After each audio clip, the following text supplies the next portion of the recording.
Like, how drunk were you? Like 2 drinks, like 5 drinks, like 10 drinks? Just a few. I was tipsy. I could stand without like falling over. Wow, to get like out of your head a little bit. That's so interesting. Welcome to the podCARST. My name's Darren, Levy. I'm your host, and today's guest is an Olympic diver. Brittany O'Brien represented Australia for the 10-meter platform event at the 2016 Olympic Games. She's the real deal. Something that I love about the day and age that we live in is you and I have direct access to athletes and top performers purely through social media. I learned about Brittany through TikTok. She showed up on my For You page and she documents her diving experiences and loves a bit of banter. Now, for those of you who don't understand how diving actually works, because there are some intricacies involved with the sport, I didn't really understand it either, but I got you covered. Enjoy. Can you explain diving to me like I'm 8 years old? Yeah. So do lots of flips and stuff. Okay, yeah. And you have like between 5 to 7 judges. Okay. And then the top like 1 or 2 and the bottom 1 or 2 scores get knocked off. So you take the middle 3 scores and then you add them and you multiply them by the difficulty rating of that dive. So every dive has like say it's like 3.2 difficulty, so you times it by that. So obviously you want higher difficulty but like high execution. Okay. So it's a bit of a like risk. Got you. Yeah, and then like women do 5 dives and you have to have like 5 different groups, so like a front, back, reverse, twist or whatever. And then men have 6 dives. So yeah. Okay. And now like I'm 5 years old. No, I'm kidding. Does it bother you that like there's a difference between like the guys and girls with that? Because it literally would make no difference because you would do hundreds of dives a day. Oh, I'm glad, because when I was doing platform I couldn't do the handstand one. Okay. And if I was a dude, like I would have had to do the handstand one. So I'm lucky. So it's not like you can actually just like specialize in one type of dive and become like the best in the world at that. You actually have to have like quite a broad range of abilities. Yeah. Take a moment for a second to think back to when you were 18 years old, your final year of high school. Can you imagine going to the Olympics at that age? Because like as an 18-year-old, I cannot imagine. Like it was definitely like weird getting all the attention and stuff, because I'd never really, I was kind of a loser in school. Do you reckon? I was like a bit of a weirdo. Yeah. And so it was very different, like when people started to sort of talk to me and stuff. But the actual Olympics, like, it's very much a blur. Like, I feel like I don't really remember much. Okay. And like even competing, I don't think I was that nervous, which is so strange because I get super nervous for like other events. But I was like playing Candy Crush during my event. I almost missed one of my dives because I was like playing Candy Crush. Actually? Yeah. That's incredible. Like that, you must be so relaxed. Yeah, I think that helped. But the event was like 3-4 hours long. Coming home was it was like such a high and then like such a kind of low. And then also like right before the Olympics, I was having a freaking terrible time. Why? I was just going through some shit. So it's just like one of the like lowest points of my life, and then like a few days later they're like, oh hey, because it was obviously a late call. I don't know. Yeah, actually, so I read up on it. Can you explain what happened? Well, so I came second overall at the trials. Okay. And they generally take like top 2, but the girl who was coming second the entire time, like I think she dislocated her shoulder. Okay. Or something like mid-event. And they ended up like just picking her instead because she's like the 2012 silver medalist. She's right. Bloody good. But yeah, she just didn't recover in time. So like a week before, they called me and were like, "Hey, lol, want to go?" So okay. Wow. Wow, literally a week before. Yeah, and I think that also helped with like the nerves because I didn't really have that time to like build it up. I was just like there, and I was like, okay, well, I'm here. Like, I can't. There's no pressure really. Yeah, that's true. It's almost like a blessing in disguise. Yeah. But it's not like, for example, like a boxing match where you have to condition your body to get to a certain point, is it? Or definitely do. Well, like, yeah, okay. Like, if it's not, now I'm doing springboard, not platform, which is a bit of a different event, so it's not, I don't think it's quite as important. But on platform, when you're doing 10 meter, you're hitting the water at 60 k's an hour. So any like extra kind of weight, like I'd put on a couple kilos and I'd get injured straight away. So, really? Yeah, and then also like when you're landing in the water, like if you're slightly heavier, like it's just harder to get that angle. Wow. So like I was diving my best when I was like very skinny, which it's quite hard to get back to that weight. I actually had to quit platform because of like I like lost one of my dives in my head. Like I had the physical ability to do it, but like I would stand there and I just couldn't move. This is related to the 2020 Tokyo. Yes. Oh, well, yeah. I mean, I didn't do the trials. I don't know if I would have got in, but yeah. There's a phenomenon in sport commonly referred to as the yips. It's when an athlete has performed an action thousands of times. It's a fully developed skill, but they suddenly are unable to access that muscle memory, and it's crippling. This fascinates me because in Brittany's case, she had performed a particular dive from the 10-meter platform thousands of times until one day she just suddenly couldn't do it. And I remember your TikToks like explaining it. Yeah. But that was like at the time it was happening. Well, that was last year. Have you I don't know, like figured out more of why that occurred, or is it? Not really, because this happened. It happened on the same dive like 3 years ago. And I lost it for probably like 5 months or so, and then I actually went overseas to compete, and I was just like praying that I would like get it at the comp, and I didn't, so I had to pull out. And then I got home back to Sydney, and I just did it one day, and then I was fine from then. Like I could do it for the next like 2 years, no problem. Is it when you like just suddenly can't do it, is it like a certain part of the dive that you just can't access like the muscle memory to do it, or is it you literally are standing there and if you were to jump you would just belly flop? I think I would have done the dive if I actually managed to like get off, because once it started happening on that dive, it started happening on a couple of other ones as well. Interesting. Okay. And then even like some really, really basic ones, like your basic like back dive, which is like the first thing you learn in diving. But then once I like actually did one, I was completely fine. Wow. So something about, because it was a twist one, it was something about overthinking like the twist maybe. It's so weird. And I could do the dive on like the lower boards and stuff, but then as soon as I went up to do it on like the higher one, I just couldn't go. So it wasn't about like the height or anything. It was just about getting up there and then planning what you're about to do in the next like 3 seconds before you hit the water. Yeah, I tried everything as well. Like I got hypnotized one time, and that actually helped. Hypnotized just before you went up onto the platform? Yeah, so like a couple hours before. And like when I left, I was like, "There's no way that worked." Like, what a joke. And then I like got to training and I like did I did it on the 5 meter, which was something that I like was struggling with straight away. And I was like, That's and was there any? Did you see like a therapist or any other like mental health professional to work through the jarring stuff in there, or nah? You just kind of probably should have, but no. But you also have like your diving coaches and stuff that you can talk to about it. And tried getting drunk one time to do it, and that didn't work. Actually? Yeah, it just made me emotional, and I started crying. Like how drunk were you? Like 2 drinks, like 5 drinks, like 10 drinks? Just a few. I was tipsy. I could stand without like falling over. Wow.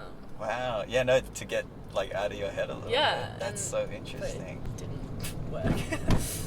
That's really interesting, because I was reading through like the comments on the TikTok where you explained that. So many people could relate. Yeah, some people refer to it. I saw someone call it the yips, and you were like, yeah, that's it. I think, and it's a very common thing in sports where someone could have done the same action thousands, tens of thousands of times, but it just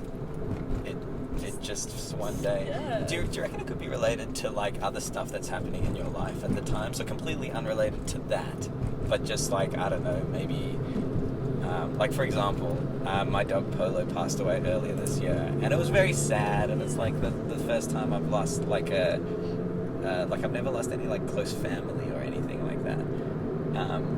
And like, I was sad, but it didn't really, I didn't think that it bothered any other part of my life. But then, like, 2 months later, I noticed that, like, when I saw not just dogs, but just, like, animals in general, I would get kind of, like... Sad? No, angry. Oh, really? Angry. And I started seeing a therapist earlier this year, and I brought this up with him, and he was like, so there are different stages of mourning the loss of someone or an animal or anything, and that anger can come out sometimes directly related to, you know, the person or the animal, but it can also just come out in different parts of your life. And then, like, we really psychoanalyzed the shit out of me, and like all the stuff around childhood and all of this, just like stuff that I would have never ever would have thought had anything to do with the passing of my dog. So it's like, okay, and it started to even affect, like, on the social side of, like, these types of interviews where people would say things, and, like, I'm pretty, like, light with this, and it would trigger me and kind of just make me, like, annoyed, and then go home, journal, and kind of, like, really process through the thought, and it's like, fuck, there's a good chance that's actually just related to the passing of my dog, like, 4 months ago, or, the brain... No, I definitely think that were factors. Like, I think... I mean, it all started happening, I don't know about, like, the first time, but in this recent time, it was just after COVID. And I think I went from, like, pretty much nothing, no training, to, like, training full-time kind of thing. And I think also last COVID, I, like, very much experienced life without diving for the first time. And I kind of loved it. Obviously, I love diving, but I just loved having energy for other stuff and, like, time, and I was able to put energy into my business and, like, friends and stuff. And then as soon as I went back to training, I just had no energy ever, and, like, everything just kind of fell apart, like, outside of diving.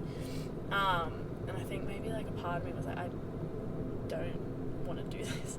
Sure. But that's terrifying. It's a terrifying thought when you've put 10 plus years into it, right? Yeah, and then I think maybe that kind of came out in my diving. I was like, you don't want to do it, so, like, don't do it, kind of thing.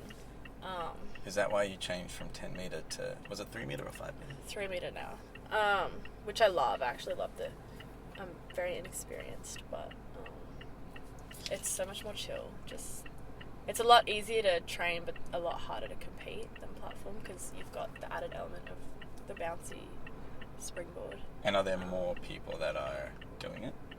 Yeah, there are. But, like, one rock movement and you're, like, bouncing into the middle of the pool, so it's... Yeah, I feel like most of your, like, TikTok fail videos are from, like, the bouncing. It's interesting, man. Like, I find when I think about my friends, most of my friends like work in a pretty stereotypical, like, corporate role now. I'm 28, so they're all in, like, their, like, profession, like, they've studied and everything. But there were levels to, like, their and my, but, like, success. So first, like, when you're leaving school or whatever, it's okay, now you're gonna get, like, some sort of a degree. And then for a lot of people, once they got that degree, they were, like, so happy for, like, a week, and then they were miserable because it's like, well, now what? And then I'm also noticing now, like, some of my friends are starting to have, like, families and kids. Oh my God. And other people don't have partners, so they're, like, miserable because they don't have, like, that thing that they've been looking forward to. But then the people that, like, have it, or some of them that have it, once they've gotten it, they're like, okay, shit, now what? Do you think it could be around, like, you made it to the Olympics, and then to go to the Olympics twice or 3 times or however many times, like, that's great, but I'm guessing there would have been some lifelong goal to get to the Olympics, no? Yeah, but again, as you said, like, I want more, like, yes, I've been to the Olympics, but I don't know, in the back of my mind, I'm like, oh, you were just a replacement, like, you haven't actually made it, and I didn't final, I made the semi-finals, like, I could have done so much more. Right. So there's always, like, more to do, but then also I'm like, shit, what am I doing outside of diving? Like, I dropped out of uni, I don't have any, like, I mean, I don't really earn that much money at the moment. Like, I don't know what I'm doing. And, like, am I really going to invest all of my time in this sport when it's so unpredictable? And then, like, after it, I mean, I don't know, you kind of retire and you're, like, sort of left with, like, not a whole lot. So. At what age do you retire? Diving, like, what's the lifespan of that? It's pretty young. I think platforms generally younger because it's harder on your body. But probably, like, the late 20s is, like, the oldest that you can kind of... Like, there's a couple, like, early 30s, but not many. Yeah, probably, like, 26, 27. I'm coming towards the end of my lifespan. Does that, like, fuck with your head? Kinda, but I don't know, I feel like I'd be okay without it. But then also, like, I don't know, I feel like there'd be a big part of me gone. So, like, a lot of people retire and then they end up coming back because I think they realise, like, I don't know, I don't really have anything else. Sure, but you do, like, I try to.